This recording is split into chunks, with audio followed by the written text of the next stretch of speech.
Les da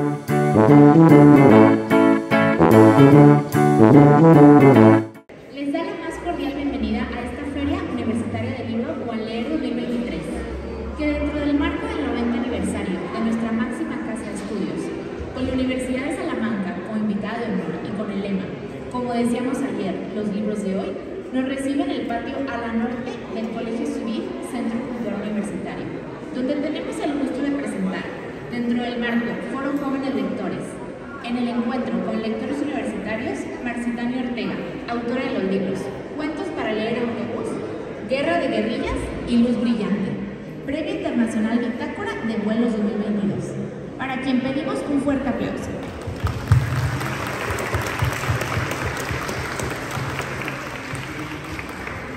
Compartiendo sus reflexiones junto a la autora nos acompaña Bruno Segura y la comunidad de estudiantes de educación básica, para quien pedimos un fuerte aplauso. Bienvenidos. Sin más preámbulo, cedo la palabra a nuestros presentadores. Gracias por la presentación. Bueno, Marcitania, bienvenida. Muchas gracias por acompañarnos el día de hoy para presentar tu libro.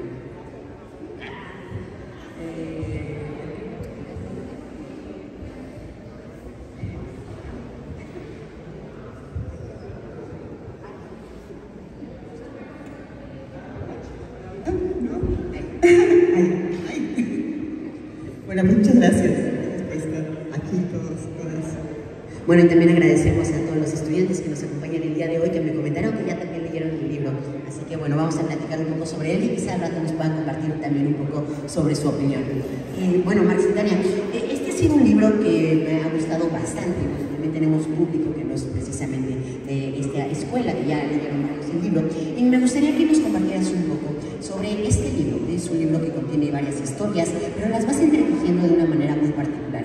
Y qué mejor manera de presentar el libro que la introduzca, que es su propia autora. Así que bueno, te cedo la palabra para que nos cuentes un poco también sobre la historia que nos cuenta este libro. Gracias, Bruno. Sí, este libro surge en el 2020, justamente el Día de Muertos, que yo estaba recordando a mi abuela y dije, híjole, yo tengo que contarle a mi hijo lo que me contaba mi abuela sobre estas fechas y sobre pues todas las historias no solamente de ella, sino también de sus padres, de sus abuelos y de toda la comunidad ahí de la región norte de Guerrero, que es donde nació ella, y que a mí en parte me aterraba, en parte me gustaban mucho, siempre me enriquecían mucho. Entonces surge de esta necesidad mía de que las historias no se perdieran, porque además después le empecé a preguntar entre mis parientes y no se acordaban de ellas. Y dije, no, o sea, tengo que recuperarlas. Entonces surge esta necesidad de recuperar la memoria y también de profundo amor que una nieta le tiene a la abuela y a todo lo que tiene que ver con el linaje. Las abuelas usualmente nos cuentan historias, ¿no? Siempre nos cuentan de las historias de los lugares donde nacieron, las historias de la familia, ¿no? Son las que mejor memoria tienen, aunque a veces podemos pensar lo contrario, pero no es cierto. También recuerdan todas estas historias, ¿no? Que les contaban también a ellas desde niños, ¿no? Entonces, bueno, creo que este libro, yo creo que hicieron un muy buen trabajo de edición al poner el título en distintos colores, porque lo podemos dividir en distintas partes. La parte de los cuentos, que es una parte también muy importante del libro, pero también en la parte del autobús, para leer el autobús. Para nuestro público es un compilado de 5 historias que las teje un mismo hilo narrativo, que son, bueno, una niña que es la que nos lo cuenta con su hermana, que viajan en autobús constantemente desde la ciudad de Acapulco, donde nació la autora Marcitania, hacia la Ciudad de México, y en esos trayectos del autobús es donde le va contando todas estas historias, entre que para entretenerlas y que no anden dándole todo el tiempo, entre que para que se aguanten el hambre, las ganas de ir al baño, y les va contando estas historias y que también se entrelazan con la vida de estos personajes. Hay uno que es Mira mi diente, ¿no? Que justamente tiene que ver mucho la historia con lo que sucede en la vida cotidiana. Me parece muy extraordinario cómo tejes las distintas capas de la historia, porque a veces simplemente tenemos una línea narrativa, pero aquí tenemos también distintas hilos narrativos en distintos tiempos, en distintas épocas, y que a veces no es precisamente cronológico. Así que nos podrías contar un poco cómo surge esta idea de entrelazar las capas, o cómo fue este proceso, fue algo consciente, fue simplemente como surgió la idea. Sí, justamente, qué bueno que lo mencionas, que es un muy buen lector, por supuesto, que tiene mucha práctica justamente eso. Por una parte está contando la abuela en esta realidad del autobús y está pasando lo que pasa en el autobús, pero también a veces está pasando otra realidad que es hacia dónde van ellas, lo que pasó en la ciudad de donde vienen o hacia dónde van. En este caso es la Ciudad de México, que van al dentista, porque la abuela no confía en los dentistas de Acapulco, entonces lleva a sus nietas a la Ciudad de México en un viaje de 8 horas para que hasta que venga el dentista. Es una tortura, doble tortura, ¿no? El dentista y el viaje. Y luego también está la otra realidad, que son las historias que está contando la abuela. Entonces sí, de pronto yo decía, híjole, como un libro para jóvenes lectores, de pronto la estructura no es tan sencilla, porque son muchas capitas simultáneas que se entretejen ahí. Pero bueno, qué bueno que sí funcionan. Me parece que con tu lectura, me parece que sí funcionan. Y estos libros, como comentas, no es un libro para niños, niñas y jóvenes, pero también no es como un libro fácil, no es un libro también inteligente, tienes que, digamos, poner atención para no perderte. Bueno, ¿y en qué tiempo estamos ya, no? También, porque, y bueno, es un libro que creo que esto es también algo que reconoce también la inteligencia de niños, niñas y jóvenes, y creo que es algo que también hay que agradecerle a este libro. Pero cuentas también sobre las leyendas, y son leyendas que se cuentan en el pueblo donde vivía, en este caso, la abuela, que fue maestra de kinder, visitó algunas comunidades rurales. Entonces, son estas historias que se cuentan no únicamente en el pueblo, sino también que vivieron sus antepasados, ¿no? O ella misma. Entonces, estamos como parte también de este sincretismo entre la cultura española, que llega a conquistar a las culturas originarias, múltiples que existen aquí en México, y cómo se mezclan distintos elementos, ¿no? Desde la flora, bueno, más bien la fauna en general, cómo tiene una presencia también muy importante, usualmente en los mitos de nuestras culturas originarias, pero también algunos elementos como el diablo, etc. También hay una cultura muy española. Entonces, en este aspecto, ¿cómo te ha tocado también vivir esta convivencia de las distintas culturas y qué es lo que opinas sobre esta combinación?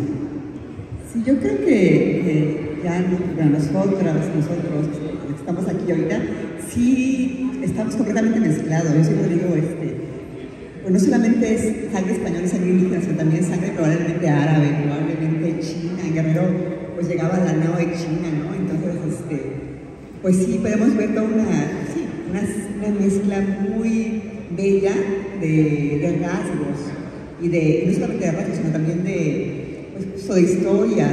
Entonces, sí, de pronto ya, si uno se pone a ver, ¿no? Como el origen de las historias que incluso cuento en este relato, sí, de pronto justo hay, por supuesto, la parte más tradicional del cristianismo, ¿no? Donde está mencionado, pues, la Virgen y el diablo y toda esta creencia cristiana, pero también el nahualismo. Claro que aquí nunca se menciona la palabra nahual, pero sí se habla de brujos que se convierten en animales, o brujas o parteras que tienen la habilidad de que en la noche de luna llena va a ir montada en el caballo y de pronto ya no está, porque ya hay una zorrita por ahí que ya puede ser ella. Entonces sí, hay una combinación impresionante ya de creencias, y sin duda es muy difícil decir esto es español o esto es indígena. Es una mezcla, sí, justamente es un sincretismo, pero también creo que ya es más que eso, ya es pues, propio nuestro, pues, ¿no? Ya en ese sentido, ya nos define como, bueno, en este caso como guerrerenses, también, como ustedes que son tan regionalistas, también nosotros somos bien regionalistas. Claro, siempre hablamos como, los define como guerrerenses. Pero también hay que entender algo, y es que como nosotros como mexicanos actuales tenemos una mezcla de principalmente tres culturas, ¿no? Las originarias de aquí que habitaban en América antes del colonialismo, los españoles, pero también los africanos que llegaron como esclavos aquí, ¿no? Y tenemos esta mezcla y que ya también es parte de nuestra cultura. Pero mencionaste un tema bastante interesante y que como no estamos solos también aquí en el Presidio, se encuentran acá, pues quisiera hacerles una pregunta, quizá primero la responda Marxitania y quizá también nuestros amigos de la escuela. Personalmente, ¿tú consideras que existen estos elementos que podemos considerar como de leyendas o fantásticos, como los nahuales o estos elementos, incluso lo que es el armadillo colibrí que se te aparece en los sueños? Yo tengo que confesar que yo sí tengo que creer que sí. son tan comunes también en nuestra tradición que es muy padre. Sí, pues mira, así me lo contaba, ¿no? Y yo nunca he visto a una persona que se convierta en un zorro, pero como me lo contaban de niña, tengo esta sensación incluso de felicidad cuando hablo de eso. Entonces, pues habitan en nuestra creencia, en nuestra imaginación, y de alguna manera eso le da una realidad, ¿no? Una corporalidad. Y bueno, si uno va y está en el bosquecito, y está en el pueblo, si ahí, quién sabe qué pueda pasar. ¿Ustedes qué opinan? También de público en general, ¿algunos de ustedes se creen en la existencia de estos seres? Sí, algunos dicen que sí, otros dicen que más o menos, que puede ser. Pero es que siempre nos encontramos, siempre que empezamos a contar historias alrededor de una fogata, o incluso platicando con nuestros familiares, conocidos, muchas veces nos tomamos con este tipo de historias, ¿no? Por ejemplo, podemos encontrar, digamos, orígenes, ¿no? Por ejemplo, está la parte del mito de la Atlántida, ¿no? Pero que quizá tiene un origen histórico, ¿no? En Creta, en las teorías. Y quizá nos podemos encontrar con algo así. ¿Por qué es que surgen estos mitos, no? Pero creo que también aquí hay como un elemento importante. Es que las historias, a la hora de contarnoslas entre nosotros, nos unen, ¿cierto? Por ejemplo, el vínculo que en este caso cuentas de la abuela. ¿Nos podrías platicar un poco sobre esta experiencia personal en cómo las historias fueron tejiendo relaciones emocionales con las personas? Híjole, las historias son vitales, ¿no? Yo creo que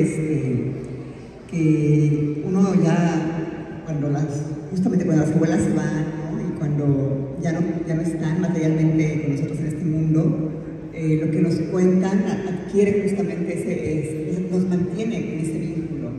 Entonces, no solamente con ellas, o sea, no solamente con esa generación que se acaba de ir, sino también con las anteriores y con las anteriores, porque son cosas que les contaban a lo mejor, y también con la tierra, ¿no? O sea, yo la verdad es que pues tiene mucho que nunca he vivido ni en Tasco, ni he vivido en Iztapalapa, ni en Pachilla. Es más, por Pachilla solamente pasé una vez, pero siento una conexión fuerte con esa región por las historias. ¿Quién sabe? A lo mejor vaya a Pachilla y digo, ay, pues no está tan bonita como yo me lo imaginaba, pero sí está el vínculo. Y yo lo tengo como una mapita mental y emocional, ahí está como este vínculo tan fuerte con esta tierra. Y bueno, en esta dinámica también de establecer vínculos contando las historias, creo que muchas veces se dice, podemos conocer a una persona viendo su biblioteca. Yo creo que también podría ser escuchando sus historias. Así que nos pudieras contar una historia, quizá no precisamente del libro, sino alguna que te guste mucho. Como de este mismo estilo, ¿no? Como de leyendas que te gusten y que nos quisieras compartir. Pues fíjense que yo me quedé con una historia que no está en aquí, pero que siento que tiene que estar en alguna, o sea, que es que justamente mi abuela era una mujer muy morenita y su hermana mayor era una mujer blanquita y de cabello rojito. Entonces ellas se ponían nombres. Entonces a mi tía Cristi, que era la que tenía el cabello rojito, le pusieron por supuesto pelos de lote, el cabello de aquí, ¿no? Pues el de lote es rojito, puede ser rojito o rubiecito. Y a mi abuela le decían maíz prieto. Y entonces ahí ya estoy pensando que va a salir toda una historia justamente sobre los diferentes colores del maíz criollo, que además, no sé si ustedes conocen, pero bueno, el maíz prieto, yo decía, pero el maíz prieto no solamente hay negro, hay morado, hay rojito, hay un montón es toda una gama de colores. Entonces por ahí ya, a ver si se animan para el segundo tomo, por ahí la historia, porque siento que por ahí puede salir otra parte de estas historias sobre justo como una familia con el mismo papá y la misma mamá tienen hijas de diferentes colores, como los maíces. Y también están estas leyendas, bueno, en general, en distintas culturas mesoamericanas, de que fuimos creados del maíz, ¿no? Está desde Homshuk, etc. Entonces, bueno, hay muchas culturas en las que también puede estar, digamos, esta relación entre humanos y maíz. Pero, nuevamente, no nos encontramos solo nosotros también. No sé si alguno de ustedes tenga también alguna historia que nos quisiera compartir de este estilo de leyendas. ¿No? Más o menos. Bueno, yo vengo del estado de Veracruz, entonces allá se cuenta también otro tipo de historias, ¿no? Vienes también de Guerrero, entonces tenemos, digamos, como estas también distintos elementos que existen. Por ejemplo, recuerdo mucho en tu último cuento cortito, el del amarillo colibrí, me recuerda en cierta manera a los alienígenas, ¿no? Que es de un estado vecino, ¿no? Oaxaca.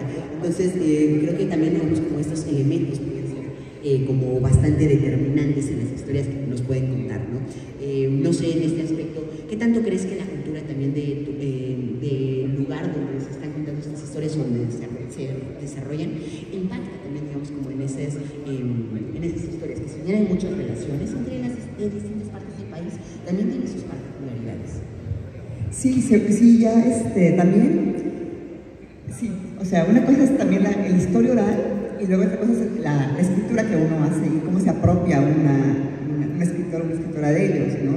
En estos cuentos, en estas historias, están las historias de la abuela que contaba y que además son parte del ciudad de la zona de Guerrero, de esta zona norte, pero también está mucha apropiación y, es decir, sobre todo el último cuento, por ejemplo, ya no es parte de lo que me contaba la abuela, ya es una historia que yo cuento sobre, ¿no? Por eso es como el personaje principal de esa historia, ya es su hermana, la tía Panchita que va a nadar a las pozas y que hace caldito de rana, que se encuentra alguna vez a un armadillo ahí muy extraño. Ya es un cuento más propio, ¿no? Ya no tiene tantos elementos de la historia oral. Pero pienso que justamente así es como pasa en las diferentes regiones, ¿no? También con los libros, que hay, es como estos, ¿cómo se llama este juego de que cuentas una historia y se va contando y al final se ¿El cadáver exquisito? Es el cadáver exquisito o el teléfono descompuesto, ¿no? O sea, al final quién sabe qué termina siendo, pero justamente es interesante.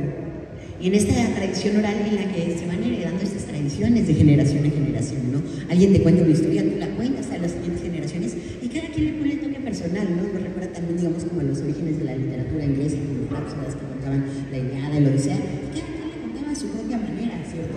Entonces me parece, digamos, como algo bastante peculiar y bastante interesante que lo comentes, porque también seguramente le pusiste un toque personal a estas historias. ¿Nos podrías comentar quizá en qué lugares consideras que le metiste más, digamos, como de tus elementos?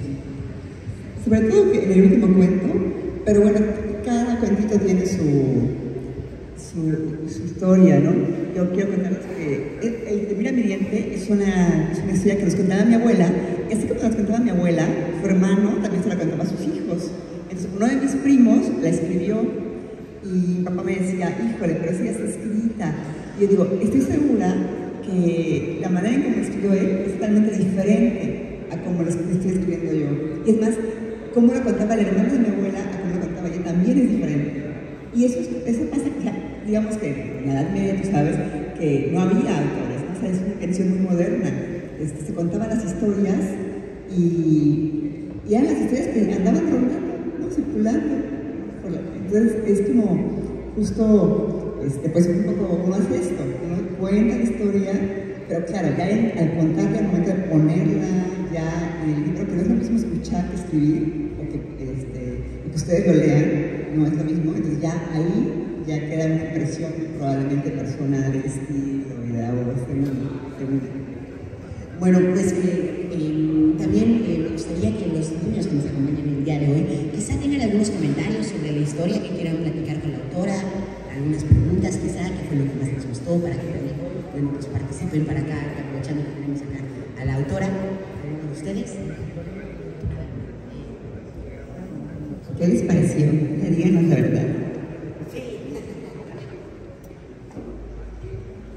Me pareció un libro muy interesante, pero quería preguntar, además de preservar las memorias de tu abuelo y sus antepasados, ¿qué fue lo que te impulsó a convertirte en autora y cuál fue el proceso que llevaste a cabo para ello? Yo creo que a mí lo que me mueve a escribir es la necesidad de contar. Siento aquí la necesidad aquí, como entre el pecho y la garganta, se me atoran las historias, es como que tengo esa cosa del chisme, tengo que contar el chisme. y me gusta contarlo, pues me gusta tomarme el tiempo para contarlo, ¿no? Y contarlo como desde mi perspectiva, desde mi visión. Entonces justamente esta necesidad comunicativa, yo creo que es lo que me lleva a mí a escribir, la necesidad de comunicarles, de comunicar lo que está pasando, lo que siento, lo que me acuerdo. Así. No sé si te crees.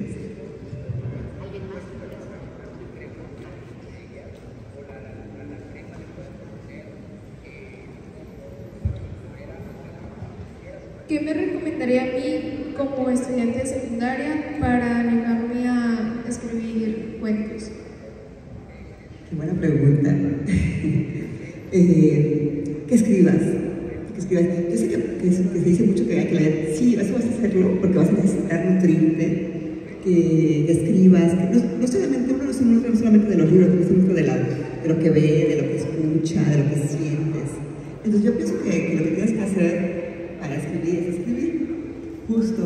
Y después ya poco a poco uno va enriqueciendo, uno va tomando otros lugares, pero simplemente pues sí, siéntate y escribe un cuento que hayas escuchado, que te guste, una historia personal. Hay que empezar con lo que uno conoce.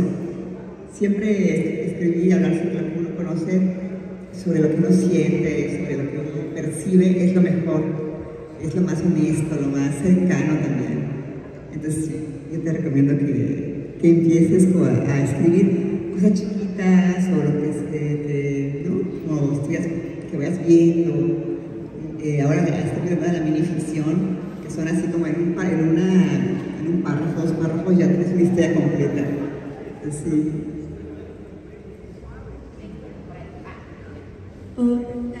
¿Qué es lo que a ti te hace sentir escribir y expresarte en tu manera de escribir cuentos? ¿Cómo te sientes?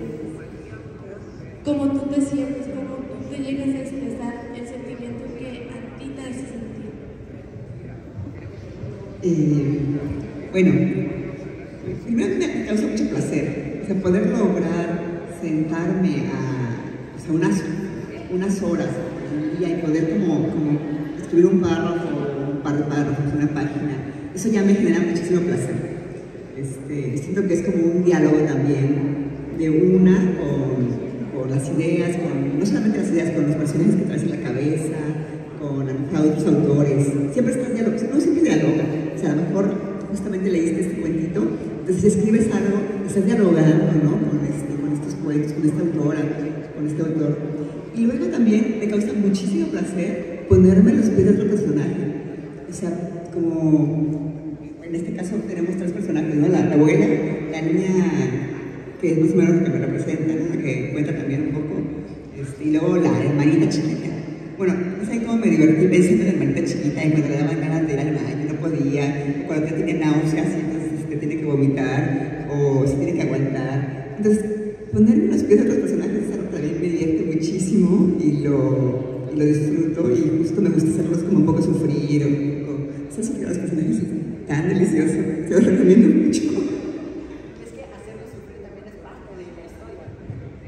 Sí, no, también para construir una historia hay que hacer sufrir al personaje para que también genere interés. Entonces es, digamos, como parte de lo que tienes que aprender a hacer, aunque no te guste tanto hacer sufrir a los personajes. Pero sí gusta. Me pareció muy interesante su libro, pero tengo una pregunta. ¿Cómo debe ser la ortografía para escribir un cuento? ¿Cómo debe ser la ortografía para escribir un cuento? Híjole, yo creo que es de las cosas más complicadas, sí. O sea, uno tiene que escribir y luego revisar muchísimas veces. Justo hablábamos con Bruno de ese proceso. Después de escribir un cuento, el proceso de revisión es, yo creo que lo más tardado y lo más complicado, porque justamente, o sea, la ortografía debe ser impecable. Porque imagínense que ustedes están leyendo esto y de pronto ven ahí una H que no va o una faltota ahí, ¿no? Ortográfica, pero la ortografía ni siquiera es lo más difícil, porque la ortografía ya tenemos afortunadamente los words y los correctores ortográficos que nos ayudan mucho, sino la sintaxis, ¿no? O sea, que ya la manera en cómo acomodamos las palabras para que puedan ser naturales al oído del lector. Yo creo que esa es la parte más complicada, y ahí es como lo que se define la voz. Yo lo que siento es que uno tiene que ser como muy intuitivo, es decir, yo como que trato de escuchar cómo suena, y luego mucho en voz alta, para que sea natural. y para que no vaya uno leyendo y suene raro, sino que suene como más natural en la lectura. Y la verosimilitud, que también a veces eso es también otro problema a la hora de escribir, ¿no? Porque también tienes que buscar que sea algo que te atrape, que realmente te lo creas, que sí sea algo posible, y no en el sentido de que no puedes meter un dragón porque no existe, ¿no? O en este aspecto de una escritura fantástica, sino que sea algo que el personaje sí haría con la personalidad que le desarrollas, y también es algo interesante también, digamos, como esos experimentos de meterse a otro mundo. Pero creo que hay más preguntas. Muy bien, acá, al frente. Ahí está, ven. ¿Cuánto tiempo te tarda elaborar un libro? ¿Y cuánto tiempo te toma pensar, elaborarlo y mandarlo a hacer el libro? Es un proceso largo. Una como autora piensa que ya es escribirlo y ya, ¿no? No. O sea, primero, sí, justamente la escritura, el vaciar la idea, el plasmarla en la hoja, luego la revisión, que es un proceso también muy largo. Ahí lo que yo recomiendo es como, no es que ya está como lo que ustedes quieren escribir en el papel, ya désenlo, hay que leerlo a otras personas, a compañeras, amigas, que hagan comentarios, y a partir de ahí, o sea, primero borrador, a partir de ahí elaborar muchos borradores más para poder ya tener una versión, pues ya que ya pueda sonar natural a los demás. Y ahí se mandan a la editorial, como un año o más. Entonces es un proceso largo, pero es un proceso también que todo el tiempo es creativo, y es muy bonito también. Se puede esperar, hay que esperar, hay que tener paciencia. Muy bien, acá al frente. Es una pregunta. Al momento que escribe la mayoría de sus obras, ¿planifica la estructura del libro o deja que conforme marche con su imaginación? Es buena pregunta. Es que varía mucho. O sea, hay historias que yo tengo muy claras en la cabeza. Y entonces cuando las tengo claras en la cabeza, no necesito estructurarlas porque ya las tengo. Y solamente es como si las vaciara. Pero con este pasó que no, que yo más bien fui haciendo justamente cada cuentito, estructurando cada cuento, porque aunque me las contaba, de todos modos estaba la otra historia, ¿no? La del viaje, y luego las historias que voy a contar, ¿no? Sobre la realidad que estaban viviendo mi abuela y la nieta, cuando este accidente a la abuela, por ejemplo, ¿no? Que es otra historia. Entonces, como había múltiples capas, ahí sí tuve que hacer justamente pues una escaletita para que me permitiera no perderme. A veces hay que hacer una escaleta para no perderse, si no ya uno se va a llenar de palabras. Y creo que ahí podemos retomar, y le pasar el micrófono a alguien más, el otro tema que decías, de la sintaxis, de también estructurar las palabras y no meterle cosas de más, no repetir las mismas cosas, o incluso también qué es lo que quieres decir y de qué manera decirlo para que sea también más potente, ¿no? En lo que quieres y que quede cada vez un mejor trabajo. Claro, yo te decía de la verosimilitud, incluso en el lenguaje. O sea, si yo pusiera una palabra en una personaje que es la abuela, y yo le pongo, ¿cómo estás, güey? No sé qué. No, esa una abuela no la sí. ¿Cómo hablan las abuelas? ¿Cómo hablan las abuelas del siglo pasado? Tienes que meterte en el personaje. Tenemos allá otro comentario. ¿Qué siente ser escritora?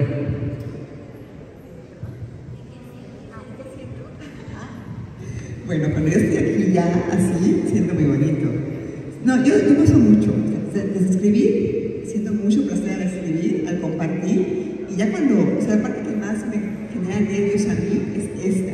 Cuando ya el libro se está leyendo y ya cuando ya alcanzo a escuchar las opiniones de los demás, porque es cuando veo si funciona, si no funciona. Porque aunque los editores lo leen, los editores lo aprueban y lo trabajan, de todos modos, finalmente son los lectores, son ustedes, quienes tienen la palabra final. Y esta es la parte más importante y la parte que a mí me genera más nervio y ansiedad. Entonces, sí, hay mucha felicidad y mucho placer, pero también hay mucho nervio y a veces también hay frustración. A veces también hay frustración en los procesos, en todo el proceso. Pero bueno, hay que trabajar la tolerancia a la frustración. Okay. Bueno, creo que también es una pregunta bastante interesante, porque también me gustaría, ya para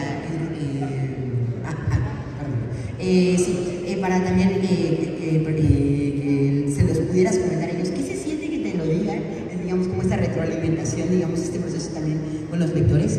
¿Y qué tanta aceptación también ha tenido, digamos, como este libro, para que nos comentes también esa parte del sentimiento, que me pareció bastante acertada esa pregunta, porque usualmente no se aborda, no simplemente es como, ¿cuál fue tu proceso? Y me pareció una pregunta bastante acertada. Entonces, en este caso, ¿qué se siente estar platicando con ellos y que se les pudieras compartir?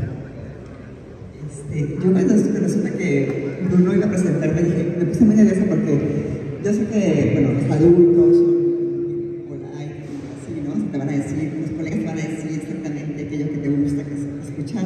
En cambio, conversar con jóvenes es otra cosa. Entonces, justamente venía súper nerviosa en el avión, así de súper nerviosa. Y decía, ay, ¿qué va a pasar? Pues sí hay nervio, sí hay, yo sé que es un libro que no es un libro fácil, entonces justamente eso también, como interesada en escucharlos, sobre qué les iba a parecer una lectura. Entonces ya cuando empiezo a tener esta retroalimentación de Bruno, de ustedes, ya es como, ay, qué rico. Porque además también probablemente encuentran cosas ahí que yo ni siquiera vi, que siempre pasa mucho, ¿no? Que en los cuentos, de pronto hay cosas que comentan y dicen, ay, qué interesante eso que escribí, yo ni siquiera lo pensé. Es muy interesante. Espero que sí antojes también la tarea de escribir. Bueno, tenemos 5 minutos más, así que tal vez unas últimas preguntas también quizá también los adultos. Los adultos también tienen preguntas, genial. ¿Qué tal? La duda que yo tengo es cómo, como escritora, cómo mudar a escribir una novela tan trágica, conflictiva, seductora, con toda la vorágine que representa un momento conflictivo, con el proceso de los movimientos guerrilleros. ¿Cómo mudar y por qué a la literatura juvenil e infantil? Gracias. Gracias. Gracias por la pregunta. Sí, yo ahora estoy escribiendo también otra novela también dura. ¿Cómo me dijiste? Estaba hablando un poco sobre Guerra de Guerrillas, que digo, bueno, es una novela un poquito más densa que Sí, y esto es como un refugio, ¿no? Como un oasis para mí. Es algo que es bonito, que es rico, que me conecta mucho con las cosas pues bonitas del linaje.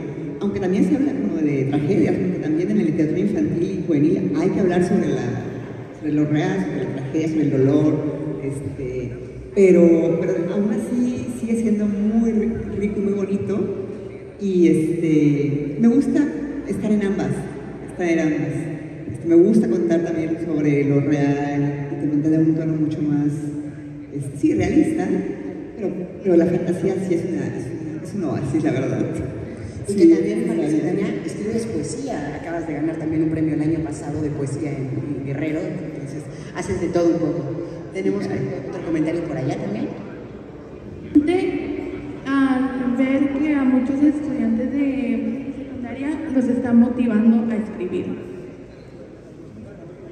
No entendí. Sí, ¿qué siente al ver que está motivando a muchos estudiantes de secundaria a escribir? Yo creo que sí, que leer. Yo era una gran lectora de niña, tengo que confesar que la etapa de mi vida que más he leído ha sido de niña. Porque obviamente tenía más tiempo, tenía una curiosidad así como muy abierta. Ahora ya leo lo que sé que me gusta, pero en ese momento no tenía gusto, sino más bien como leía. Entonces creo que justamente estos esfuerzos por leer, por fomentar la lectura, también forman escritores, porque uno tiene que nutrirse de lo que lee, de lo que escucha, de lo que siente, de lo que vive. O sea, si no se vive, si no se lee, si no se siente, ¿qué vamos a escribir? Entonces sí es importante leer, también vivir bonito y sentir bonito. Muy bien, pues muchas gracias también a todos los que participaron. Ya no hay más preguntas, me imagino, porque también ya... bueno, tenemos una pregunta acá desde hace ratillo. Entonces, no sé, una última pregunta para ya cerrar. Sí. Acá, al frente.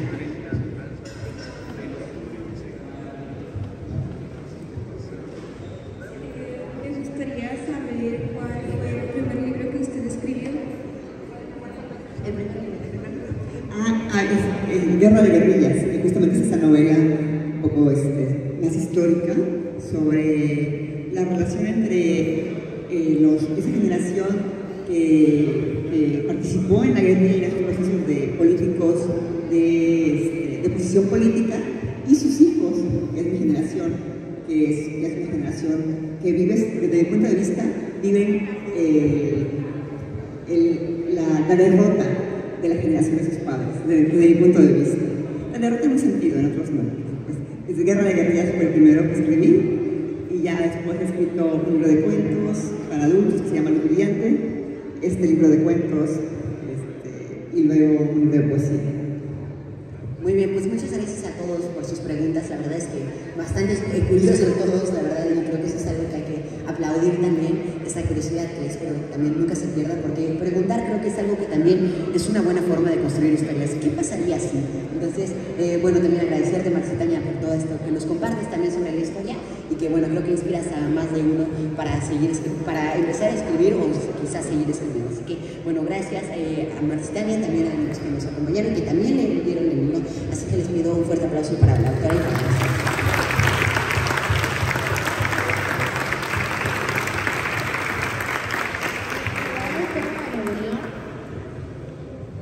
agradece la participación de los miembros del presidio y la presencia de nuestro público, y los invita a continuar disfrutando de las actividades de nuestra máxima fiesta literaria. Que pasen un excelente día y gracias por su atención.